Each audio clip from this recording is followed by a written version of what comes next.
न दिमाग अपने ज़माने के है पैरों, वो कहो न दिमाग अपने ज़माने के है पैरों। ला इलाहा इल्लल्लाह।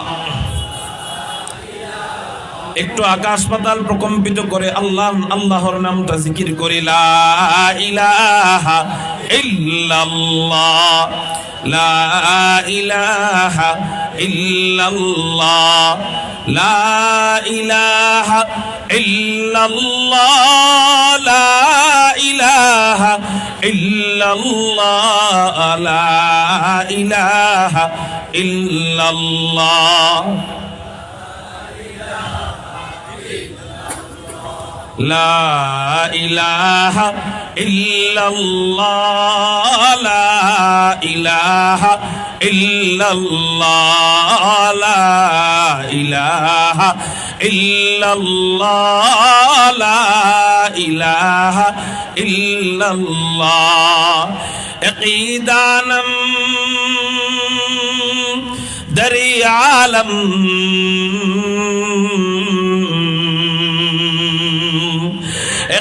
عالم دری عالم کہ لا معبود الا هو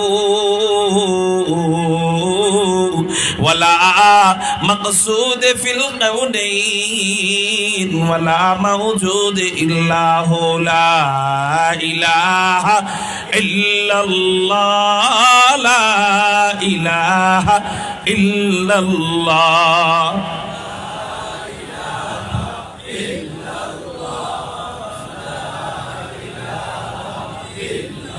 لا إله إلا الله لا إله إلا الله لا إله إلا الله محمد رسول الله صلى الله عليه وسلم الحمد لله الله جل جلاله عم نواله দরবারে লাখ কোটি শুকরিয়া আদায় করি যে মহান রব্বে করিম আমাদেরকে খাদিমুল কুরআন পরিষদ তাফসীরুল কুরআন মাহফিলের খাদিমুল কুরআন পরিষদ ফেরসুগঞ্জ সিলেটের উদ্যোগে তাফসীরুল কুরআন মাহফিলে রব্বে কায়নাত রব্বে করিম আমাদেরকে আসার বসার তৌফিক দান করেছেন। সেই জন্য সবাই অন্তরের অন্তঃস্থল থেকে শুকরিয়া আদায় করি, আকাশ পাতাল প্রকম্পিত করে উচ্চ কণ্ঠে চিৎকার দিয়ে বলি আলহামদুলিল্লাহ। মুহতারাম হাজিরিন, আমি আমার খুতবায় যে আয়াত তেলাওয়াত করেছি, এই আয়াত তেলাওয়াতের পরে আমি দেখলাম যে আমাকে বিষয় দেওয়া হয়েছে। এজন্য নিয়ম হলো মাহফিলের আগের দিন বক্তাদেরকে একটু জানায় দেওয়া, অথবা কমপক্ষে স্টেজে ওঠার আগ মুহূর্তে জানায় দেওয়া যে হযরত আপনার এই বিষয়ে বয়ান, জান্নাত জাহান্নাম বিষয়ে দেওয়া হয়েছে আমাকে, এই বিষয়ে ওয়াজ আপনারা বহুত শুনেছেন আমার থেকে। মুহতারাম হাজিরিন, যেহেতু আমি আরেক আয়াত তেলাওয়াত করেছি, সেই হিসাবে আমি চাচ্ছি সেই আয়াতের উপরেই আলোচনা করতে। আপনারা কি বলেন? ইনশাআল্লাহ। মুহতারাম হাজিরিন, আমি আপনাদের সামনে একটি আয়াতে কারিমা তেলাওয়াত করেছি। আল্লাহ পাক রব্বুল আলামিন বলেন, আউযু বিল্লাহি মিনাশ শাইতানির রাজীম, বিসমিল্লাহির রহমানির রহিম, ইয়ারফাইল্লাহু আল্লাযীনা আমানু মিনকুম ওয়াল্লাযীনা উতুল ইলমা দারাজাত। আল্লাহ পাক রব্বুল আলামিন বলেন, যারা ঈমান এনেছে এবং ইলম প্রাপ্ত হয়েছে, আমি আল্লাহ তাদের জন্য পুরস্কার রেখেছি, আমি আল্লাহ তাদের জন্য বড় গুণ রেখেছি। যেই বান্দারা এই দুই গুণ অর্জন করবে, এক নম্বর ঈমান, দুই নম্বর ইলম, আমি আল্লাহ তাদেরকে কথা দিলাম, তাদের শান, তাদের মান, তাদের মাকাম, তাদের মর্যাদা, তাদের ইজ্জত, তাদের সম্মান আমি আল্লাহ বাড়িয়ে দিব। একটু চিৎকার দিয়া বলেন না সুবহানাল্লাহ। আল্লাহ পাক রব্বুল আলামিন সম্মান বাড়ানোর কথা বলতেছেন এই আয়াতে। দুইটা গুণ অর্জন করলে আল্লাহ সম্মান বাড়ায় দিবে, দুনিয়াতেও সম্মান বাড়াবে, আখিরাতেও সম্মান বাড়াবে। আপনারা সম্মান নামক উপঢৌকনটাকে, সম্মান নামক হাদিয়াটাকে এত ছোট মনে করেন না। আল্লাহ পাক রব্বুল আলামিন যাদেরকে সম্মান দেয় না, এরা বুঝে সম্মান কত দামি জিনিস। এরা কষ্ট করে সম্মানের জন্য, কেউ কষ্ট করে 5 বছর, কেউ কষ্ট করে 10 বছর, কেউ কষ্ট করে 16 বছর, তারপরেও সম্মান পায় না। বাপকে বানাইতে চায় জাতির পিতা, পোলাপান অসম্মান করে বানায় দেয় জুতার পিতা। এই জন্য সম্মান অনেক দামি জিনিস। আলেমদেরকে অসম্মানী করার জন্য জেলের মধ্যে ঢুকায়, মাগার অসম্মানিত হয় না। আলেমদেরকে দেখা মানুষ সালাম দেয়, আসসালামু আলাইকুম মামুন সাহেব, হুজুর কেমন আছেন? আর ওরাও সম্মানিত হওয়ার জন্য 16 বছর চেষ্টা করছে, ওরাও এখন জেলে গেছে। মানুষ ওদেরকে দেখা সালাম দিবে কি, পচা ডিম নিক্ষেপ করে। এই জন্য সম্মান এত ছোটখাটো জিনিস মনে করেন না। দুনিয়াতে বেঁচে থাকতে সম্মানের দরকার, আখিরাতেও জান্নাত পাইতে গেলে সম্মানের দরকার। দুনিয়াতেও লাঞ্ছিত হলে সমস্যা, আখিরাতেও লাঞ্ছিত হলে সমস্যা। আল্লাহ পাক রব্বুল আলামিন দুনিয়াতেও আমাদেরকে সম্মান দান করবেন, আখিরাতেও আমাদেরকে সম্মান দান করবেন যদি দুইটা গুণ আমরা অর্জন করি। 1 নাম্বার গুণ হলো ঈমান, 2 নাম্বার গুণ হলো ইলম। চিৎকার দিয়া বলেন সুবহানাল্লাহ। 1 নাম্বার গুণ ঈমান। ঈমানের ব্যাখ্যা মুনাজিরে জামান আল্লামা ওলিপুরি হাফিজাহুল্লাহ বলে গিয়েছেন। তাহলে ঈমানের ব্যাখ্যা আর ঈমানের তাফসীর আমার নতুন করে করার দরকার নাই, এর চেয়ে সুন্দর ব্যাখ্যা আর হতে পারে না হযরত যেভাবে ব্যাখ্যা করে গিয়েছেন। তবে দ্বিতীয় শব্দ যেহেতু আল্লাহ বলতেছেন ইলম, আমি আপনাদের সামনে ইলম সম্পর্কে কিছুক্ষণ কথা বলবো যে ইলমের কারণে আল্লাহ আমাদের কতটা সম্মান বাড়িয়েছেন এবং ভবিষ্যতেও বাড়াবেন। কিসের কারণে? জোরে বলেন কিসের কারণে? মুহতারাম হাজিরিন, মানুষকে আল্লাহ পরিপূর্ণ সম্মানিত বানিয়েছেন ইলমের বরকতে। জলে বলেন কিসের বরকতে? এই জন্যই তো কোরআনের তারতিব আল্লাহ সাজাইছেন আর রহমান আল্লামাল কুরআন খালাকাল ইনসান। আর রহমান মানে আল্লাহ, রহমান মানে কে? আওয়াজ হয় নাই, চিৎকার দিয়ে বলেন রহমান মানে কে? আল্লাহ। এবার রহমান পর্যন্ত যদি তুমি পৌঁছাইতে চাও, আর রহমান আল্লামাল কুরআন খালাকাল ইনসান। রহমান আল্লাহ, ইনসান আমরা। আল্লাহ পর্যন্ত আমাদের পৌঁছাইতে হবে, জান্নাত পর্যন্ত আমাদের যাইতে হবে, আখিরাতে আমাদের পুরস্কার পাইতে হবে, আল্লাহকে আমাদের পাইতে হবে, আল্লাহর নিয়ামত ভোগ করতে হবে। অতএব তুমি যদি দয়াময় রহমানের কাছে যাইতে চাও, মাঝখানে একটা ব্রিজ আছে, ব্রিজ, এই ব্রিজটা তুমি নিজে বানাও, আল্লাহর কাছে পৌঁছায় যাইবা। সেই ব্রিজটা হলো আর রহমান আল্লামাল কুরআন খালাকাল ইনসান। আগে রহমান, মাঝখানে কোরআনের ইলম, তারপরে ইনসান। ইনসান তুমি যদি প্রথমে রহমানের কাছে যাইতে চাও, মাঝখানের ব্রিজটাকে তোমার বানাইতে হবে। এই ব্রিজের নাম হলো ইলম।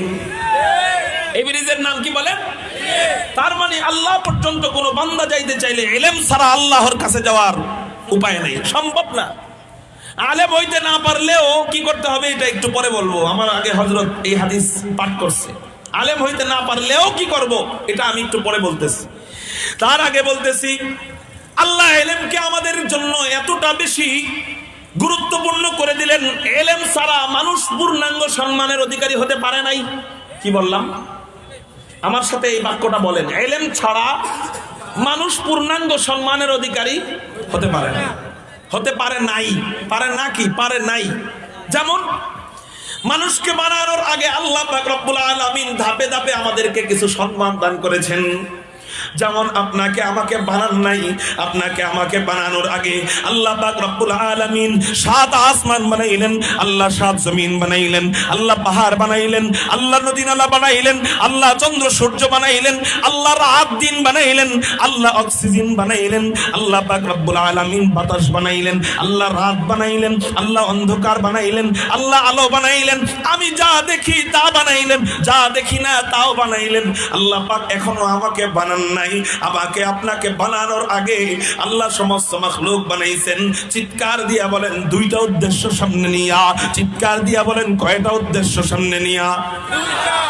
এখনো মানুষ বানায় নাই। ইতিহাস আব্বাজান আদমকে বানানোর আগে যে ইতিহাস এটা বলতেছি, এখান থেকে আমরা জানবো ইলমের কত দাম। এখনো মানুষ বানান নাই।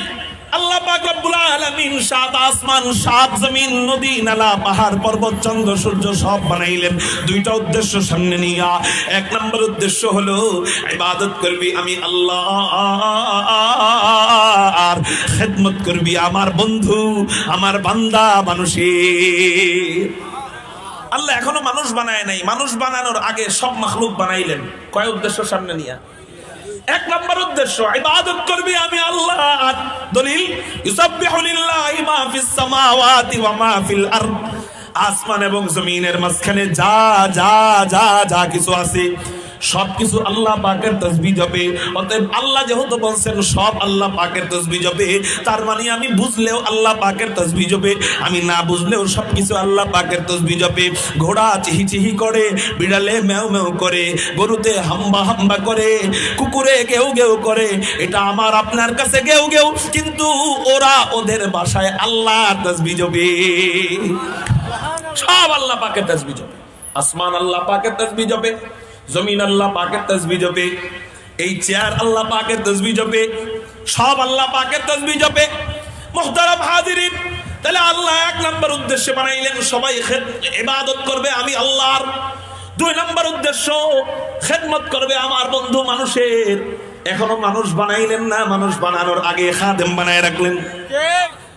আল্লাহ আমারে কত ভালোবাসে, এখনো মানুষ বানায় নাই, মানুষ বানানোর আগে খাদেম বানাইছে।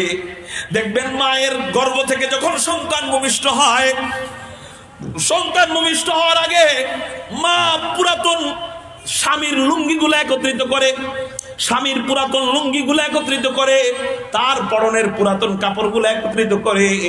কেন কেন কেন? ছোট ছোট কাঁথা বানায়, ছোট্ট একটা বালিশ বানায়, ছোট্ট একটা মশারি তৈরি করে। আপনি মাকে জিজ্ঞাসা করবেন, মা আমার ভাইয়া তো এখনো জমিনে আসে নাই, সে তো তোমার পেটের ভিতরে, তাহলে এখনই আগেই এগুলা বানাইতেছো কেন?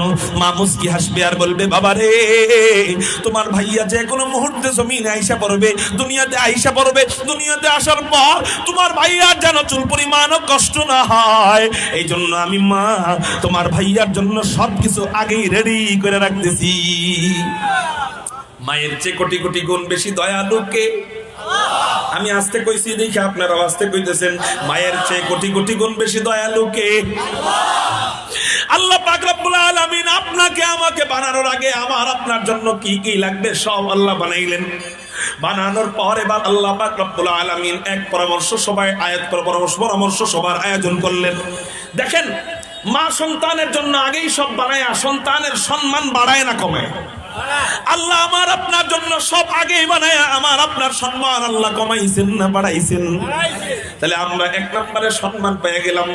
আমাদের জন্মের আগেই, আমাদেরকে বানানোর আগেই আল্লাহ আমারে 1 নম্বর সম্মান দিয়ে দিলেন। 2 নম্বরের সম্মান আল্লাহ দিচ্ছে কেমনে?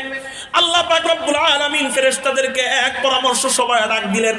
আল্লাহ পরামর্শ সভায় বললেন, ওয়া ইয ক্বালা রাব্বুকা লিল মালাইকাতি ইন্নী জাইলুন ফিল আরদি খলিফা।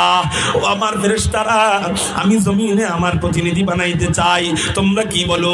এখানে আল্লাহ আমাদের সম্মান আরো বাড়িয়ে দিলেন। কেমনে সম্মান বানাইলেন? আল্লাহ 7 আসমান বানাইছেন, কোনো পরামর্শ করেন নাই। আল্লাহ 7 জমিন বানাইছেন, কোনো পরামর্শ করেন নাই। আল্লাহ নদী নালা বানাইছেন, কোনো পরামর্শ করেন নাই। আল্লাহ পাহাড় পর্বত বানিয়েছেন, কোনো পরামর্শ করেন নাই। আল্লাহ চন্দ্র সূর্য বানিয়েছেন, কোনো পরামর্শ করেন নাই। আল্লাহ জান্নাত বানাইছেন, কোনো পরামর্শ করেন নাই। আল্লাহ 7 জাহান্নাম বানাইছেন, কোনো পরামর্শ পরামর্শ করেন নাই। আল্লাহ আরশে আজিমকে বানিয়েছেন, কোনো পরামর্শ করেন নাই। ও বান্দা, তোমাকে আমাকে বানানোর সময় আল্লাহ আলাদাভাবে পরামর্শ কেন করলেন? আল্লাহর তো পরামর্শের কোনো দরকার নাই। কারণ কি পরামর্শের দরকার কার? যারা সিদ্ধান্তহীনতায় ভুগে যে আমি এই কাজটা করলে এটা সঠিক হবে না বেঠিক হবে, তার জন্য পরামর্শের দরকার। কিন্তু আল্লাহ যা করেন তা ঠিক, যা করেন না তাও ঠিক। অতএব আল্লাহর জন্য পরামর্শের প্রয়োজন নেই। তারপরেও আল্লাহ আপনাকে আমাকে বানানোর সময় স্পেশাল ভাবে পরামর্শের ব্যবস্থা কেন করলেন? কয় আমার বান্দারা, তোদের শান, তোদের মান, তোদের মাকাম, তোদের আজমত, তোদের ইজ্জত সমস্ত মাখলুকদের কাছে বাড়ানোর জন্য, তোদেরকে সবার কাছে আনকমন বানানোর জন্য আমি আল্লাহ স্পেশাল ভাবে পরামর্শের ব্যবস্থা করলাম। একটু চিৎকার দিয়া বলেন না আলহামদুলিল্লাহ।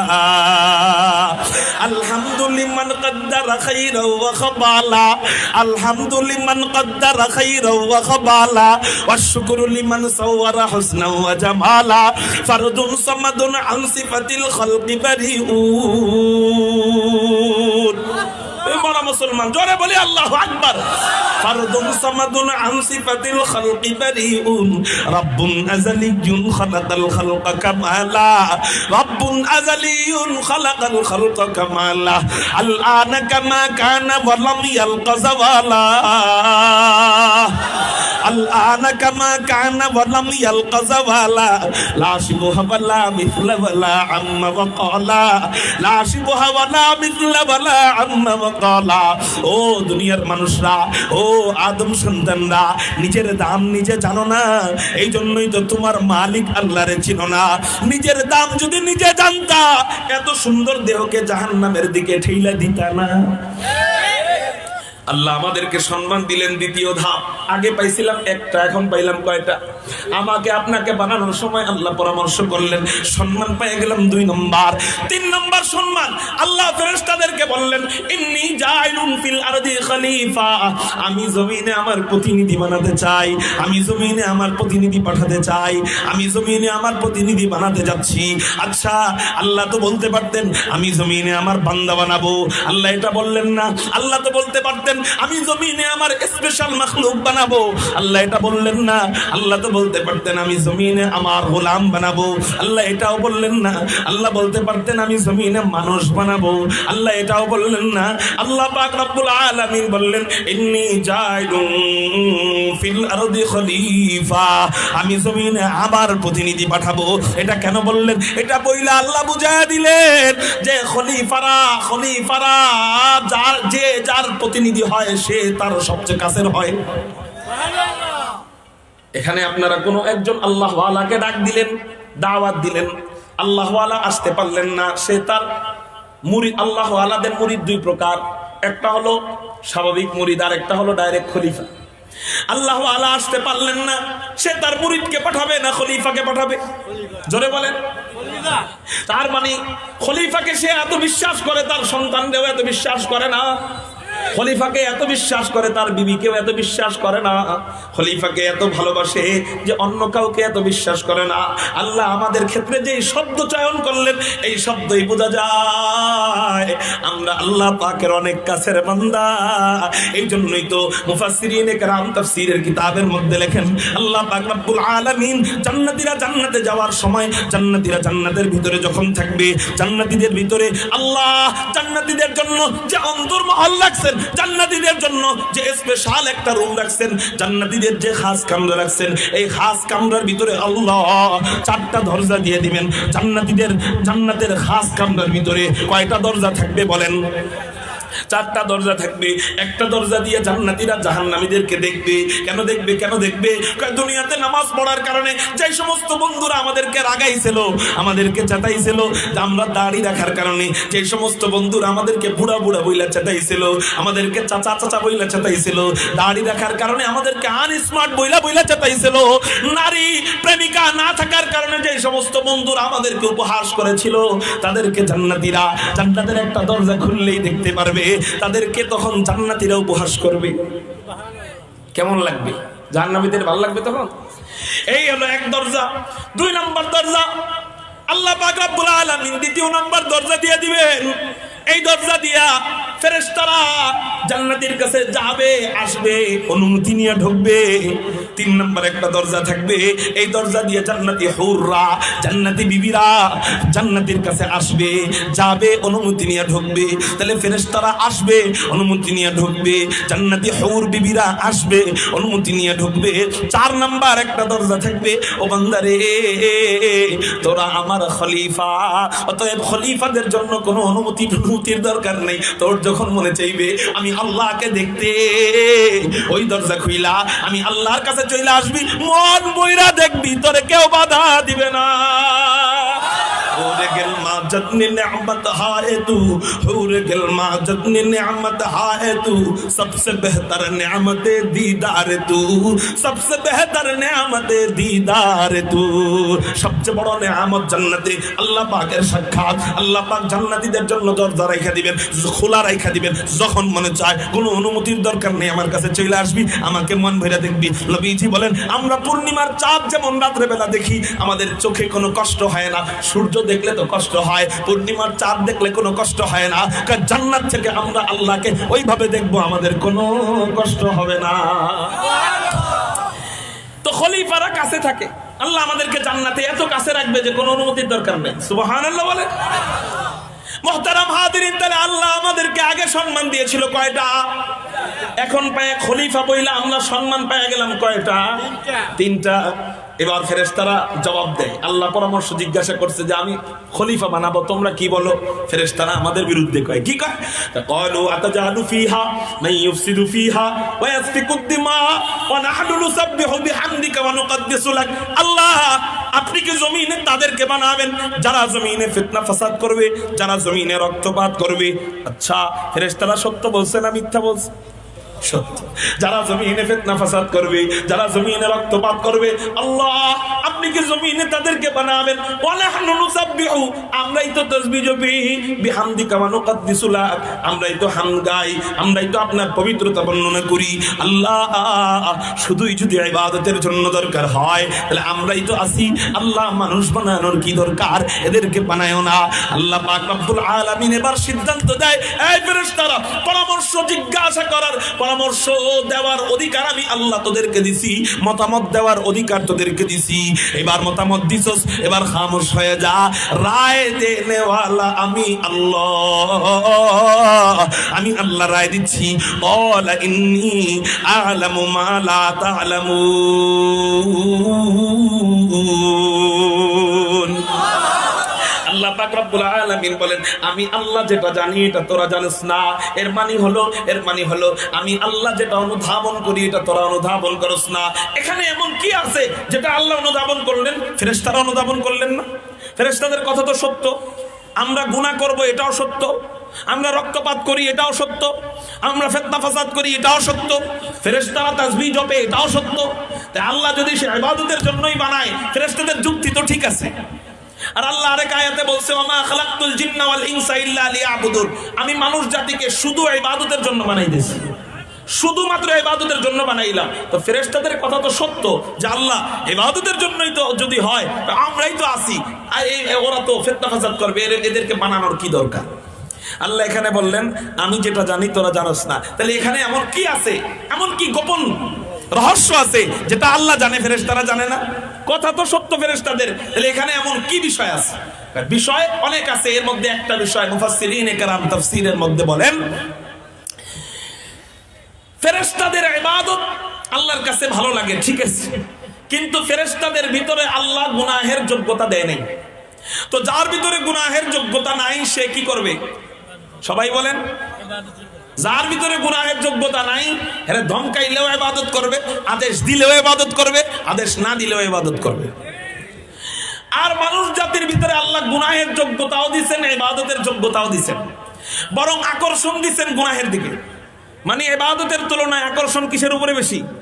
গুনাহের উপরে। ফেরেশতাদের আকর্ষণ কিসের উপরে বেশি? ইবাদতের উপর। ফেরেশতাদের আকর্ষণ গুনার দিকে নাই, মানে এদের গুনাহ ওদের করা সম্ভব না ফেরেশতাদের দ্বারা। কিন্তু মানুষদের আকর্ষণ গুনাহের দিকে, মানুষদের আকর্ষণ ইবাদতের দিকে কম।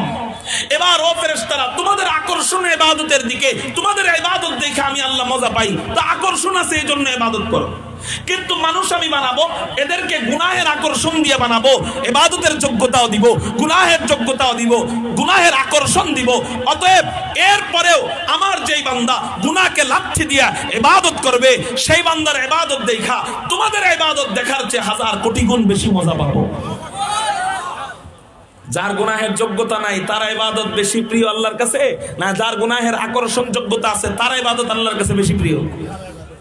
হ্যাঁ, তার মানে আমরা যদি একবার আল্লাহ বলি, ফেরেশতারা আল্লাহ বললে যত কষ্ট হয়, আমরা যদি আল্লাহ বলি আল্লাহর কাছে বেশি মজা লাগে। ফেরেশতারা সুবহানাল্লাহ বললে আল্লাহর কাছে যত কষ্ট, তো না ভুল বলছি, ফেরেশতারা সুবহানাল্লাহ বললে আল্লাহ পাক যত খুশি হয়, আমরা সুবহানাল্লাহ বললে আল্লাহ তার চেয়ে বেশি খুশি হয়। ফেরেশতারা আলহামদুলিল্লাহ বললে আল্লাহ যত বেশি খুশি হয়, কারণ তখন না কইলেও তোরা আলহামদুলিল্লাহ বলবি, ঠিক না বেটি? তোমাদেরকে না বললেও তোমরা আলহামদুলিল্লাহ বলবা। কিন্তু বান্দাদেরকে না বললে ওরা গুনাহ করতে পারে, আবার ইবাদতও করতে পারে। অতএব ওরা গুনাহ রেখা আমি আল্লাহকে আলহামদুলিল্লাহ বলে। অতএব ফেরেশতারা শুইনা রাখো তোমাদের মধ্যে আর আমার বান্দার মধ্যে পার্থক্য কি? কাফালকুরুনি আযকুরুকুম, তোমরা আমার জিকির করলে ও ফেরেশতারা আমি তোমাদের জিকির করি না, কিন্তু আমার বান্দা যখন আমার জিকির করবে আমি আমার বান্দার জিকির করব। মুফাসসিরিন ইকরাম তাফসীরের মধ্যে দেখেন, বান্দা যেভাবে আল্লাহকে ডাকবে আল্লাহ বান্দাকে ওইভাবে ডাকবে।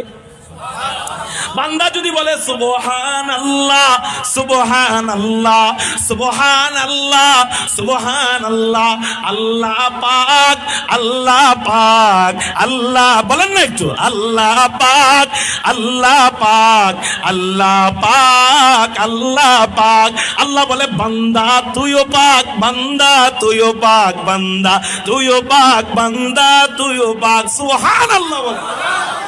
মুহতারাম হাজিরিন, এই জন্য আমাদের ডাকে আল্লাহ সাড়া দেয় না, বরং আমরা যদি এককভাবে জিকির করি, নবীজি বলেন আল্লাহ এককভাবে আমাকে স্মরণ করে জিকির করে। আর আমি যদি ভরা মজলিসে আল্লাহ পাকের জিকির করি, আল্লাহ পাক রব্বুল আলামিন আরশে আজিমের পাশের ফেরেশতাদেরকে ডাক দিয়া মজলিস কায়েম করে, আল্লাহ ওই মজলিসে আমাদের নামের জিকির করে। এই হলো ফেরেশতাদের ইবাদত আর আমাদের ইবাদতের মধ্যে পার্থক্য। তাদের জিকিরে আল্লাহ জিকির করে না, আমাদের জিকিরে আল্লাহ আমার নামের জিকির করে। সুবহানাল্লাহ বলেন। এজন্য আল্লাহ বললেন ক্বালা ইন্নী আ'লামু মা লা তা'লামুন, আমি আল্লাহ যা জানি এটা তোরা জানিস না। অর্থাৎ আমি আল্লাহ আমার বান্দাদেরকে বানাবো। একটু চিৎকার দিয়া বলেন সুবহানাল্লাহ। ফেরেশতারা আমাদের বিরোধিতা করলো, আল্লাহ আমাদের পক্ষে রায় দিলেন। ফেরেশতারা আমাদের বিরোধিতা করলো, আল্লাহ আমার পক্ষে রায় দিয়া। অতএব আল্লাহ যেহেতু আমার পক্ষে, আমাদের কোনো টেনশন নাই। সারি দুনিয়া হো মুখালিফ কুছ নেহি নুকসান হে, সারি দুনিয়া হো মুখালিফ কুছ নেহি নুকসান হে, ডর নেহি হায় গম নেহি হায় জব খুদা রহমান হে। আল্লাহ আমাদের পক্ষে আইসা আমাদের সম্মান কমায় দিলেন নাকি কোটি গুণ বাড়ায় দিলেন? আগে ছিল সম্মান 3টা, এখন হয়ে গেল কয়টা? 4টা। ফেরেশতারা এখনো বিরোধিতা, মানে ওই মুহূর্তেও বিরোধিতায় আছে, এটা এতটুকু মনে রাখেন। ফেরেশতারা কিন্তু পক্ষের কোনো বাক্য বলে নেই, বিরুদ্ধে রয়েছে যে বিরুদ্ধেই। তারপরে কি হয় দেখেন, আল্লাহ 4 নম্বর সম্মান দেওয়ার পর ফেরেশতারা আল্লাহকে জিজ্ঞাসা করলেন, আল্লাহ দামি জিনিস দামি জায়গায় রাখতে হয়, ঠিক না? দামি জিনিস দামি জায়গায় রাখতে হয়। কুরআনুল কারীম দামি, এই জন্য দামি জিনিস আমরা উপরে রাখি, উপরে নিচে রাখি না। দামি জিনিস দামি জায়গায় রাখতে হয়। হাদিসের কিতাব দামি, এই জন্য আমরা বাংলা বইয়ের মতো ঝালমুড়ির ঠোঙ্গা হিসাবে বিক্রি করে দেই না। হাদিসের কিতাব দামি, দামি জিনিস দামি জায়গায় রাখতে হয়। স্বর্ণ দামি, এই জন্য মা বোনরা স্বর্ণকে কোথায় রাখে? আলমারির ভিতরে একটা সিন্দুক, আলমারির ভিতরে একটা কি বলেন না সিন্দুক, সিন্দুকের ভিতরে একটা ডয়ার, ডয়ারের ভিতরে একটা চোরা পকেট, চোরা পকেটের ভিতরে একটা মানি ব্যাগ, মানি ব্যাগের ভিতরে একটা পলিথিন কাগজ, পলিথিন কাগজের ভিতরে একটা টিস্যু পেপার, ওই টিস্যু পেপারের ভিতরে যায় 2 আনার কানের দুল রেখে দেয়, ঠিক না বেটি?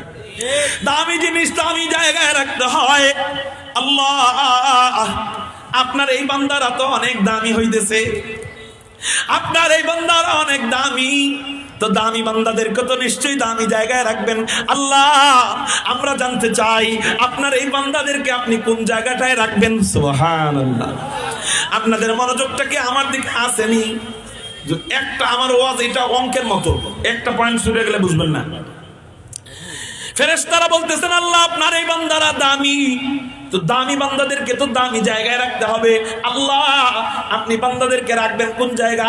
আল্লাহ পাক রব্বুল আলামিন বলেন আমি আমার দামি বান্দাদেরকে সবচেয়ে দামি জায়গায় রাখবো। ফেরেশতারা আল্লাহকে বললেন আল্লাহ সবচেয়ে দামি জায়গা তো আপনার আরশে আজিমটা যেই জায়গায় আছে এই জায়গা, কারণ আল্লাহ পাকের আরশে আজিম যেই জায়গায় থাকে ওই জায়গা দামি হবে না? পাথরের কি আলাদা কোনো দাম আছে? দাম নাই। কিন্তু হযরত ইব্রাহিম আলাইহিস সালাতু ওয়াস সালামের পা মুবারক পাথরের উপরে পড়ার কারণে ওই পাথরের দাম এত বেড়ে গেছে, এত বেড়ে গেছে। ইব্রাহিম থেকে নিয়ে পর্যন্ত 4,500 হাজার বছর আনুমানিক অতিক্রম হয়ে গেছে, তারপরেও মক্কার পাশে মাকামে ইব্রাহিমের দাম কমে নাই। ইব্রাহিম আলাইহিস সালাম খালেক না মাখলুক? মাখলুক। তো মাখলুকের পায়ের বরকতে যদি একটা পাথর এত দামি হয়, আল্লাহ পাক খালেক, তার আরশে আজিমের কারণে আরশের জায়গাটা, আরশটা যেই জায়গায় আছে এই জায়গাটা কি দামি হবে না? দামি হবে। আল্লাহ পাক রব্বুল আলামিনকে ফেরেশতারা বলেন আল্লাহ সবচেয়ে দামি তো আপনার আরশটা যেই জায়গায় রাখছেন এই জায়গায়। আল্লাহ কয় আমি যদি আমার বান্দা বান্দির জন্য আরশের জায়গাটাকে সরায়া ওই জায়গাটা আমার বান্দা বান্দির জন্য ছাইরা দিই, তোমাদের কোনো অসুবিধা আছে নি? সুবহানাল্লাহ। ফেরেশতারা বলে কি বলেন আল্লাহ আপনি কি আরশে আজিমকে আপনার বান্দা বান্দির জন্য ছাইরা দিবেন? কয় হ্যাঁ। তাহলে আপনারা আরশ রাখবেন কোন জায়গা? আল্লাহ বলেন আমার তো জায়গার অভাব নাই, আমি আমার আরশকে অন্য জায়গায় নিয়ে গেলে আবার ওই জায়গা দামি হয়ে যাবে, কিন্তু আমার আরশে আজিমটা যেই জায়গায় বর্তমানে আছে ওই জায়গাটা আমার বান্দার ইবাদতের জন্য, আমার বান্দির ইবাদতের জন্য, আমাকে সিজদা করার জন্য, আমার কোরআন তেলাওয়াতের জন্য, আমার রাসূলের হাদিস তেলাওয়াতের জন্য, আমার দ্বীনকে জিন্দা করার জন্য, আমার বান্দাদের মেহনতের জন্য, আমার বান্দাদের ইবাদতের জন্য, সুখময় জিন্দেগি করবার জন্য আমি আল্লাহ আমার আরশে আজিমটাকে দূরে নিয়ে যাব, এই জায়গাটাকে আমার বান্দা বান্দির জন্য ছেড়ে দিব। এজন্যই বুখারী শরীফের হাদিস, আল্লাহ পাকের আরশে আজিম আগে ছিল ওয়া কানা আরশুহু আলাল মা, আল্লাহ পাকের আরশে আজিম আগে ছিল পানির উপর। জোরে বলেন কিসের উপর? পানির উপর। বর্তমানে পানির উপরে পৃথিবী, সুবহানাল্লাহ। বর্তমানে পানির উপরে কিন্তু আরশ নাই। বর্তমানে আরশ হলো আল্লাহ পাক যেই জায়গায় নিয়ে গেছে ওই জায়গায় 7 আসমানের উপরে। আগে ছিল আরশে আজিম পানির উপর, এই জায়গা থেকে নিলেন কেন? মুহাদ্দিসিনে কেরাম বলেন আল্লাহ পাক নিয়া বান্দাদের জন্য জায়গা নির্ধারণ করে দিলেন, এটাও বান্দাদের একটা সম্মান। চিৎকার দিয়া বলেন সুবহানাল্লাহ। আগে সম্মান ছিল কয়টা, এখন পেয়ে গেলাম কয়টা? 5টা। 6 নম্বর সম্মান। ফেরেশতারা আল্লাহকে বললেন আল্লাহ আপনি মানুষদেরকে কোন ধাতু দিয়া বানাবেন? আল্লাহ আপনি তো এক এক জিনিস এক এক ধাতু দিয়া বানাইছেন। আল্লাহ জান্নাত বানাইছেন এক ধাতু দিয়া, আল্লাহ জাহান্নাম বানাইছেন এক ধাতু দিয়া। যেমন জান্নাতের কোন কোন ইট লাবিনাতুম মিন ফিদ্দা, কোন ইট আল্লাহ জান্নাতি রূপা দিয়া বানাইছেন, অন্য লাবিনাতুম মিন যাহাব। আল্লাহ পাক রব্বুল আলামিন জান্নাতের কোন কোন ইট জান্নাতি স্বর্ণ দিয়া বানাইছেন। এরকম আল্লাহ এক একটা জিনিস এক এক ধাতু দিয়া বানাইছেন। আল্লাহকে জিজ্ঞাসা করেন ফেরেশতারা আল্লাহ আপনি আপনার আদরের মাখলুকদেরকে নিশ্চয়ই অনেক দামি ধাতু দিয়ে বানাবেন। আল্লাহ আমরা একটু শুনতে চাই আপনি আপনার আদরের মাখলুকদেরকে কি দিয়ে বানাবেন? আল্লাহ জবাব দেয় ওয়ালাকাদ খালাকনাল ইনসান মিন সুলালাতিন মিন তিন।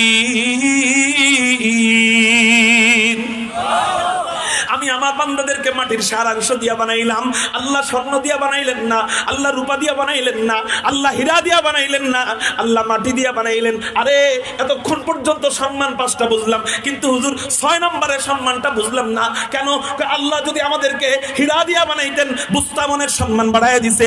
আল্লাহ যদি আমাদেরকে রূপা দিয়া বানাইতেন বুস্তামনের সম্মান বাড়ায় দিছে।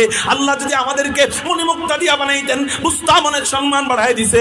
আল্লাহ যদি আমাদেরকে স্বর্ণ দিয়া বানাইতেন বুস্তামনের সম্মান বাড়ায় দিছে। কিন্তু আল্লাহ আমাদেরকে মাটি দিয়া বানাইলেন, তাহলে এখানে সম্মান বাড়ায় দিল কেমনে বুঝলাম না তো। কারণ স্বর্ণের চেয়ে তো মাটির দাম কম। স্বর্ণের কেজির চেয়ে মাটির কেজির দাম কম না? উত্তর যদি আপনাদেরকে বিস্তারিত দিতে চাই, উত্তর বলতে গেলে 1 ঘন্টা লাগবে, আমি 2 মিনিটে দেওয়ার চেষ্টা করতেছি ইনশাআল্লাহ। উত্তরটা আমি আমার উস্তাদে মুহতারাম মুফতি দিলওয়ার হোসেন হাফিজাহুল্লাহ, বাংলাদেশের 2-3 জন হাতে গোনা আলেমের ভিতরে উনি একজন, ওনার থেকে আমি এটার ব্যাখ্যাটা শুনছি। মুহতারাম হাজিরিন, আল্লাহ পাক রব্বুল আলামিন আরশে আজিমকে যখন দূরে নিয়ে গেলেন, দূরে নেওয়ার পরে একটু আগে বলছি না পানির জীবন আছে, পানি কার তাসবিহ জপে? দলিল ইউসাব্বিহু লিল্লাহি মা ফিস সামাওয়াতি ওয়া মা ফিল আরদ। এই বোতলের ভিতরে পানি, এটা আল্লাহ পাকের তাসবিহ জপে। আমরা হয়তো বুঝি না, কিন্তু বুঝনেওয়ালারা ঠিকই বুঝে। মরা পাথর কথা বলতে পারে না, কিন্তু নবীজি যখন আদেশ দেয় কথা বলা শুরু করে দেয় আল্লাহ পাকের হুকুমে, তো তখন আওয়াজ বের হয়। বুঝনেওয়ালারা ঠিকই বুঝে, মরা গাছ কথা বলে না। আমি একটু আগে বলছি যে এই সুফা আল্লাহ পাকের তাসবিহ জপে। আপনারা মনে মনে ভাবতে পারেন সুফা তো মরা কাঠ, এটা আবার তাসবিহ জপে কেমনে? কয় নবীজির জন্য মরা খেজুর গাছ কথা বলছিল মসজিদে নববীর ভিতরে। এটা লম্বা অন্য হাদিস, এটা আরেকদিন আলোচনা যদি সুযোগ আসে বলবো। যদিও জিনিস দেখতে মরা, কিন্তু ওদের প্রতিটা কোনায় কোনায়, প্রতিটা ইঞ্চি ইঞ্চি, প্রতিটা ফোঁটা ফোঁটা আল্লাহ পাকের তাসবিহ জপে। পানি আল্লাহ পাকের তাসবিহ জপে। পানির থেকে আল্লাহ যখন আরশে আজিমকে দূরে নিয়ে গেলেন, পানি কান্না আরম্ভ করে দিছে, আল্লাহ আপনারা আরশে আজিমকে আগে কাছে পাইতাম, এখন আর কাছে পাই না। আল্লাহ আবার আরশে আজিমকে দেখতে চাই, আল্লাহ আবার আরশে আজিমকে কাছে চাই। আল্লাহ পাক রব্বুল আলামিন বলেন, ও পানি, আমি তো নিয়ম বহির্ভূত কাজ করতে পারি না, সিদ্ধান্তের বাইরে যেতে পারি না, অতএব আমি জানি তোরা আমারে ভালোবাসোস, কিন্তু তাই বলে এই নয় যে আমি সিদ্ধান্তের বাইরে চলে যাব। আমার আরশকে আমি দূরে নিয়ে গেছি, এই আরশকে আমি আর কাছে নিব না, তোদের কাছে আমি আল্লাহ আর নিব না, কিন্তু তোদেরকে সান্ত্বনা দেওয়ার জন্য আমার আরশে আজিম থেকে নূরের তাজাল্লি ফেলতেছি। এই নূরের তাজাল্লিকে তোরা দেখবি, নূরের তাজাল্লিকে চুম্বন করবি, এই নূরের তাজাল্লিকে দেখা আমি আল্লাহকে দেখার তৃষ্ণা নিবারণ করবি। আমি আল্লাহর আরশকে দেখার তৃষ্ণা নিবারণ করবি। আল্লাহ পাক রব্বুল আলামিন আরশে আজিম থেকে নূরের তাজাল্লি ফেললেন। যেই বরাবর নূরের তাজাল্লি ফেললেন, ওই বরাবর আল্লাহ একটা ঘর নির্মাণ করে দিলেন। সেই ঘরের নাম হলো বাইতুল্লাহ।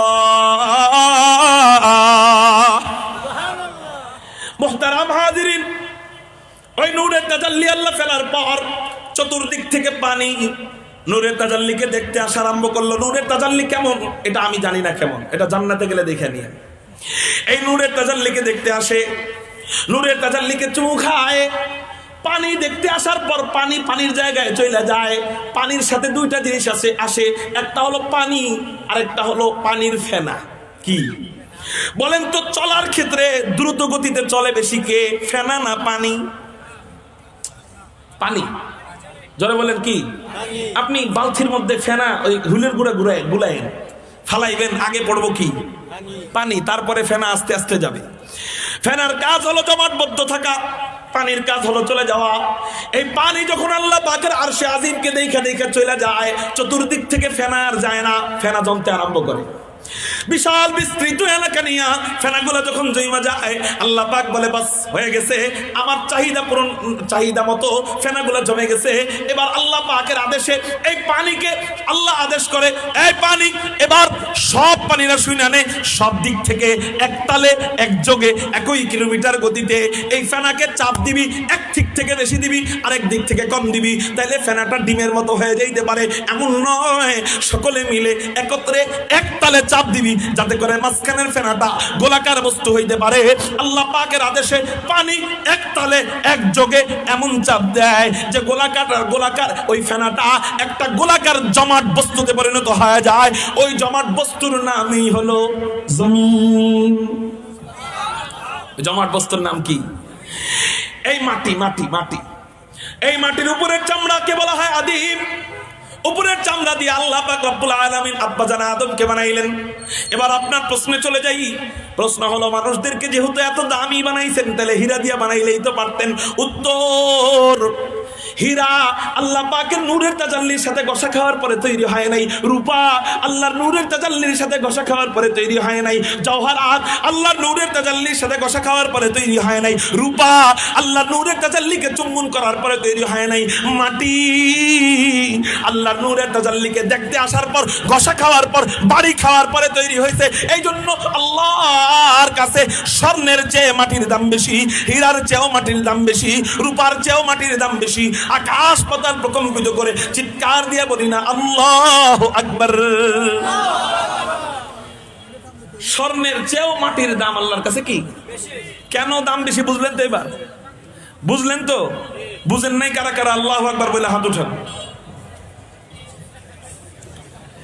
একজন সারা সবাই বুঝছেন তো আলহামদুলিল্লাহ। আচ্ছা, ওই বাকি একজন যে বুঝেন নাই ফোন দিয়ে বুঝাই দিও মনে। তাইলে আল্লাহ পাক রব্বুল আলামিন এবার বলেন মাটি দিয়ে আমাদেরকে না বানাইলে যদি স্বর্ণ দিয়ে বানাইতেন আপত্তি করতাম কিনা? আল্লাহ নূরের তাজাল্লিকে দেখতে যাওয়ার পরে যে ধাতু হয়েছে ওই ধাতু দিয়ে বানাইলে না আমাদের সম্মান বেশি। এটা অনেক দরে বেশা মানতে চায় না, এই জন্যই তো নবীজিকে মাটির তৈরি বলতে চায় না।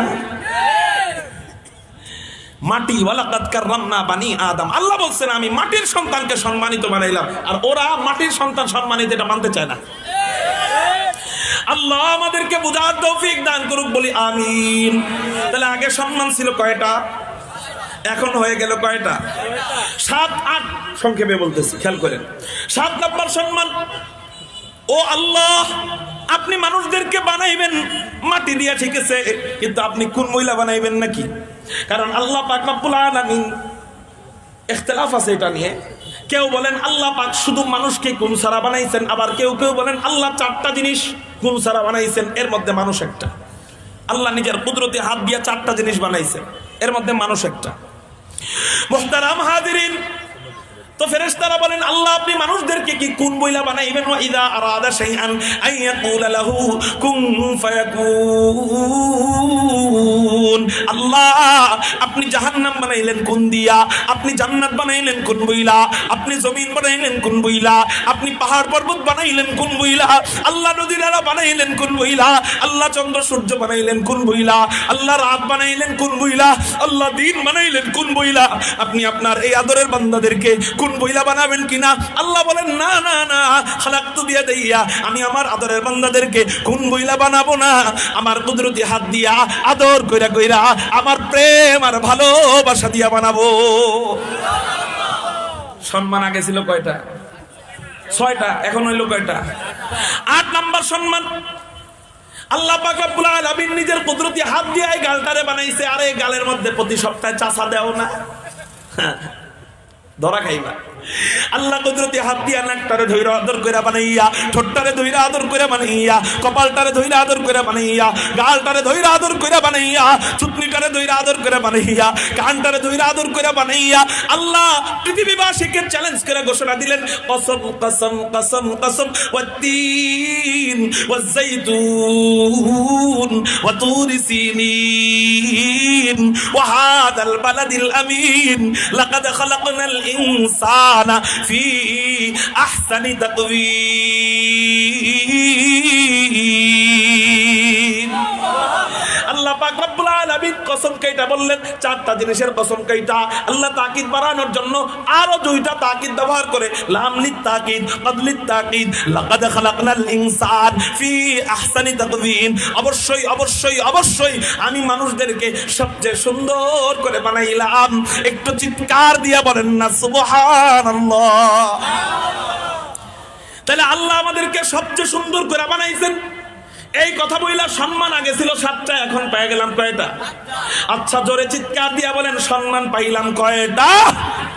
বড় বড় সম্মান না ছোট ছোট সম্মান? একটা 4একটা কম না অনেক বেশি? জোরে বলেন, একটা 4একটা কম না অনেক বেশি? বড় বড় সম্মান 8টা দেওয়ার পর এই এখন হলো ওয়াজ শুরু। এতক্ষণ চলছে ভূমিকা। হুজুর ভূমিকায় যদি 1 ঘন্টা যায়, ওয়াজ কয় ঘন্টা? ওয়াজ 5 মিনিট। ওয়াজ কয় মিনিট? 5 মিনিট। মুহতারাম হাজিরিন, আল্লাহ পাক রব্বুল আলামিন বলেন আব্বা জান আদমকে ডাক দিবেন, মজার এক কথোপকথন চলতেছেন, কথোপকথন। আল্লাহ আদমকে কয়, আদম আমি আল্লাহ তোমাকে এত সম্মান দান করলাম, তুমি কি খুশি কিনা? আব্বা জান আদম বলে, আল্লাহ খুশি না হইলে তো গাদ্দারি হয়ে যাবে। একটাই তুমি কেউ দেও না, আমারে দিচ্ছ 8টা। খুশি না হয়ে পারা যায়? আল্লাহ বলে আদম আমি এখনো খুশি হইতে পারি নাই। সুবহানাল্লাহ। আল্লাহ কি বলে? কথোপকথনটা খেয়াল করে। আল্লাহ বলে আদম আমি এখনো খুশি হইতে পারি নাই। আব্বা জান আদম বলেন কেন খুশি হইতে পারেন নাই? আল্লাহ পাক রব্বুল আলামিন বলেন আমি আল্লাহর কাছে অনেক বড় একটা সম্মান আছে, এই সম্মানের অধিকারী একমাত্র আমি আল্লাহ, আমি ছাড়া আর কেউ নয়। এদিকে এদিকে এদিকে তাকান, এদিকে এদিকে তাকান। সময় মতো আসবে ইনশাআল্লাহ। আমার সময় 10টা পর্যন্ত না, 5 মিনিট ইনশাআল্লাহ। খেয়াল করেন, এখানে না বুঝলে পুরা ওয়াজ ডাল খিচুড়ি। পুরা ওয়াজ কি, এই জন্য একটু খেয়াল করতে হবে। সবার মনোযোগ আছে তো? আলহামদুলিল্লাহ। আব্বা জান আদমকে আল্লাহ বলেন আদম একটা সম্মান আমার কাছে আছে, যে সম্মানের অধিকারী একমাত্রই আমি আল্লাহ। এই সম্মান একমাত্র আমার জন্য রেখে দিছি, আমার ছাড়া এই সম্মান কেউ কাউকে দিলে এটা শিরিক হয়ে যায়। এই সম্মানটা কিছুক্ষণের জন্য তোমাকে দান করতে মনে চাচ্ছে, যেহেতু আমি মালিক সেই হিসাবে আমি মালিক হয়ে তোমাকে কিছুক্ষণের জন্য এই সম্মানের অধিকারী বানাইতে মনে চাইতেছে। সুবহানাল্লাহ। আব্বা জান আদম কয় আল্লাহ সেই সম্মানটা কি? আল্লাহ কয় আদম সেই সম্মানের নাম হলো সিজদা। সুবহানাল্লাহ। সেই সম্মানের নাম কি জোরে বলেন? আব্বা জান আদম বলেন আল্লাহ আপনি সিজদার মালিক, আপনি যদি কিছুক্ষণের জন্য আমাকে এই সম্মান দান করেন তাহলে না করছে কে? দেন। আল্লাহ কয় আদম সমস্যাটা তো অন্য জায়গায়। কোন জায়গায়? কয় যারা তোমারে সিজদা করবে তারাই তো তোমার প্রতি আক্ষেপ করে বসে রইছে, তারাই তো তোমাকে বানানোর কারণে বেজার, খুশি না। তারা কারা? ফেরেশতারা যে আমাদেরকে বানানোর কারণে মনে কষ্ট। আয়াত মনে আছে নি? ক্বালু আতাজালু ফিহা মান ইউফসিদু ফিহা ওয়া ইয়াসফিকুদ দিমা। ও আদম যারা তোমাকে সিজদা দিবে তারাই তো তোমার উপরে গাল ফুলায় বসে রইছে। এখন আমি আল্লাহ যদি সিজদা করতে বলি ওরা সিজদা দিবে, কিন্তু আমার ভয়ে দিবে, তোমার মোহাব্বতে দিবে না। আমি আল্লাহ চাই না তোমাকে মোহাব্বত না করে সিজদা দিক। এই মোহাব্বত হয়ে যাবে বিগত 16 বছর যাদেরকে মোহাব্বত করছেন এখন গণেনও না এই মোহাব্বতের মতো। ভয়ের মোহাব্বত। চেয়ারম্যান সাহেব আসসালামু আলাইকুম, এখন চেয়ারম্যান দেখলো কাঠু, ঠিক না বেঠি? আল্লাহ কয় আমি এটা চাই না যে আমার ভয়ে দেখ তোমার মোহাব্বতে না দিক। আমি আল্লাহ চাই আমার ভয়েও দিক তোমার মোহাব্বতেও দিক। আমি আল্লাহ চাপায়া দেওয়া পছন্দ করি না। আমি আল্লাহ চাই না চাপায়া দিতে, ওরা যেন তোমাকে সিজদা করবে মোহাব্বত নিয়ে, এটা আমি আল্লাহ চাই। আব্বা জান আদম বললেন আল্লাহ আপনি আমাকে সম্মান দিতে দিতে দিতে দিতে বড় বড় 8টা সম্মান দিয়ে দিলেন, এরপরেও ফেরেশতাদের দিলে আমার প্রতি যদি মোহাব্বত না ঢুকে আর কবে ঢুকবে? কথা ঠিক না বেঠিক? 8টা দিয়ে দেওয়ার পরেও যদি সম্মান না ঢুকে, মোহাব্বত না ঢুকে, আর কবে ঢুকবে? আল্লাহ কয় আদম আরো একটা সম্মান, আরো একটা গুণ আমি আল্লাহ আমার কাছে রাইখা দিছি, এটা এখনো দেই নাই। এটা যদি আমি আল্লাহ তোমাকে দেই, ফেরেশতারা তোমাকে এইটা দেখা মোহাব্বত, এত পরিমাণ মোহাব্বত করা আরম্ভ করবে যে তারা মোহাব্বত করে করে তোমাকে সিজদা দিবে। আব্বা জান আদম কয় আল্লাহ এই একটা সম্মান কি 8টার চেয়েও বড়? 8টা দিছো তারপরেও আমাকে মোহাব্বত করে না, এই একটা দেখলেই কি মোহাব্বত করে সিজদা দেওয়া আরম্ভ করবে? আল্লাহ বলেন হ্যাঁ হ্যাঁ হ্যাঁ এই সম্মান 8টার চেয়েও বড়। এই একটা দিলে ফেরেশতারা তোমার প্রতি মোহাব্বত শুরু করে দিবে। এই মোহাব্বত কিয়ামত পর্যন্ত না, এই মোহাব্বত আদি অনন্তকাল দেখাবে, অর্থাৎ জান্নাতেও ফেরেশতারা তোমাদের খাদেম হবে। আব্বা জান আদম কয় আল্লাহ সেটা কি এমন সম্মান, এত দামি সম্মান যেটা 8টার চেয়েও দামি, যেটা দেখার সাথে সাথে ফেরেশতারা আমার প্রতি মোহাব্বত বাড়ায় দিবে? আল্লাহ কয় আদম সেই সম্মানের নাম হলো, দেখি তো আপনারা বলতে পারেন কিনা? হ্যাঁ জোরে কোন? এই তো বক্তা তো আপনার এই ভালো মাশাআল্লাহ, জোরে বলেন কি সেটা? ইয়ারফাইল্লাহুল লাযিনা আমানু মিনকুম ওয়াল্লাযিনা উতুল ইলমা দারাজাত। আয়াতের কথা মনে আছে নি? ইলমের সম্মান, ইলম অধিকার, ইলম অর্জন করলে, ইলম প্রাপ্ত হলে তার সম্মান বাড়ায় দেয় কে? আল্লাহ পাক রব্বুল আলামিন আব্বা জান আদমকে এবার ইলম দান করলেন। ওয়া আল্লামা আদামাল আসমা কুল্লাহা সুম্মা আরাদাহুম আলাল মালাইকা ফাকালা আনবিউনি বিআসমাইহা উলাইন কুনতুম সাদিকিন। আল্লাহ পাক রব্বুল আলামিন আব্বা জান আদমকে দুনিয়ার সব কিছুর নাম শিক্ষা দিলেন। শুধু নাম শিক্ষা দিলেন না, তাফসীরে রুহুল মাআনির মধ্যে পাওয়া যায় আল্লাহ পাক রব্বুল আলামিন আব্বাজান আদমকে শুধু নাম শিক্ষা দিলেন তা না, ওই নাম কোন ভাষার, ওই ভাষা কোন ভাষা, এরকম সহ আল্লাহ ওই নামের গুণাগুণগুলা কি কি, এটা কেন রাখা হয়, ওই নাম রাখার কারণগুলা কি কি, এই নাম কোন কোন এলাকায় হয়, এরকম সহ আল্লাহ আব্বাজান আদমকে 7 লক্ষ ভাষার হাফেজ বানাইলেন। 7 লক্ষ ভাষার হাফেজ বানায় আল্লাহ পাক রব্বুল আলামিন ফেরেশতাদেরকে ডাক দিলেন। এবার ফেরেশতাদেরকে ওই যে একবার পরামর্শ সভায় ডাক দিছে, ওখানে বিরোধী হইছে, এবার হইব পক্ষে, এবার হইব কি, এবার আবার ফেরেশতাদেরকে ডাক দিলেন এক অনুষ্ঠানে, প্রতিযোগিতার অনুষ্ঠান। ফেরেশতারা সবাই এক সাইডে, আব্বাজান আদম একা আরেক সাইডে। আল্লাহ পাক রব্বুল আলামিন ফেরেশতাদেরকে বলেন ফাকালা আম্বিউনি বিআসমাইহা উলাই ইন কুনতুম সাদিকিন, তোমরা যদি তোমাদের দাবিকে সঠিক মনে করে থাকো, তোমরা যে দাবি করছিলা যে আল্লাহ আমরাই তো তাসবিহ জপব, আমরাই তো ইবাদত করব, এই আদম সন্তান বানানোর দরকার নাই, এই দাবিকে যদি সঠিক মনে করে থাকো, তোমরা নামের ইলম প্রকাশ করো তো দেখি কি পারো। একজন একজন করে ফেরেশতা সামনে যায়। আল্লাহ কত কোটি ফেরেশতা বানাইছেন একমাত্র ভালো জানেন আল্লাহ। আল্লাহ পাকের আরশে আজিমকে একবার যে ফেরেশতা তাওয়াফ করছে, কিয়ামত পর্যন্ত দ্বিতীয়বার তাওয়াফ করার আর চান্সই পাবে না। এত কোটি ফেরেশতা আল্লাহ বানাইছেন, সব ফেরেশতারা আইসা একজন একজন একজন একজন কইরা যত নাম মুখস্থ ছিল সবগুলা শোনায়। এরকম করতে করতে করতে করতে করতে করতে কত যুগ যে পার হয়ে গেছে আল্লাহ ভালো জানেন। সব ফেরেশতারা একত্রে সব নাম যখন শুনে শেষ করে দেয়, আল্লাহ বলেন আর কোন ফেরেশতা আছো কিনা? কেউ বলে না যে আল্লাহ আমি আছি। এবার আল্লাহ বলেন আদম, এবার তুমি তোমার ইলম প্রকাশ করা আরম্ভ করো। আব্বাজান আদম তার নামের ইলমগুলো প্রকাশ করা আরম্ভ করে। নামের ইলমে আপনারা এত কঠিন মনে করেন না, নামের ইলম অনেক, নামের ইলমকে আপনারা এত সহজ মনে করেন না, নামের ইলম অনেক কঠিন ইলম। যেমন 1 মিনিট আপনাদেরকে একটু নামের ইলম শোনাই। যেমন আমাদের নবীজির নাম মুহাম্মদ, তার পিতার নাম আব্দুল্লাহ, তার পিতার নাম আব্দুল মুত্তালিব, তার পিতার নাম হাশিম, তার পিতার নাম আব্দ মানাফ, তার পিতার নাম কুসাই, তার পিতার নাম কিলাব, তার পিতার নাম মুররাহ, তার পিতার নাম কাব, তার পিতার নাম লুই, তার পিতার নাম গালিব, তার পিতার নাম ফিহর, তার পিতার নাম মালিক, তার পিতার নাম নজর, তার পিতার নাম কিনানা, তার পিতার নাম খুজাইমা, তার পিতার নাম মুদরিকা, তার পিতার নাম ইলিয়াস, তার পিতার নাম মুদার, তার পিতার নাম নিজার, তার পিতার নাম মাআদ, তার পিতার নাম আদনান, তার পিতার নাম মুদাদা, তার পিতার নাম মুকাওয়িম, তার পিতার নাম নাহুর, তার পিতার নাম তাইরাহা, তার পিতার নাম ইয়ারব, তার পিতার নাম ইয়াশজুব, তার পিতার নাম নাবিদ, তার পিতার নাম হযরত ইসমাঈল, তার পিতার নাম আবুনা হযরত ইব্রাহিম আলাইহিস সালাতু ওয়াস সালাম। এই 1 মিনিট নাম বলছি তাই সুবহানাল্লাহ বলে চিৎকার দিবেন। আর আব্বাজান আদম 1 মিনিট 2 মিনিট নয়, সব ফেরেশতারা মিলে যত নাম বলছে আব্বাজান আদম একা একা সবগুলা নাম বইলা শোনায়া নামের ওভারটেক করা যখন আরম্ভ করছে, আপনাদের মতো ফেরেশতারা সুবহানাল্লাহ বইলা চিৎকার দিছে। কিন্তু আপনাদের সুবহানাল্লাহ আর ফেরেশতাদের সুবহানাল্লাহ বলার ধরন এক নয়, তাদেরটা একটু ভিন্ন। তারাও সুবহানাল্লাহ বইলা চিৎকার দিছে কেমনে? সুবহানাকা লা ইলমা লানা ইল্লা মা আল্লামতানা ইন্নাকা আনতাল আলিমুল হাকীম। এই আয়াত তেলাওয়াত কইরা ফেরেশতারা আল্লাহর কুদরতি কদমে সিজদায় পড়ে যায়। আল্লাহ বলে এই সিজদা দিলা কেন? আদমের প্রতি আক্ষেপ নিয়ে দিলানি। ফেরেশতারা বলে আল্লাহ আক্ষেপ থাকলে কি সিজদা দেইনি? আক্ষেপ থাকলে কি সবাই মিলে একসাথে দিয়ে দেই?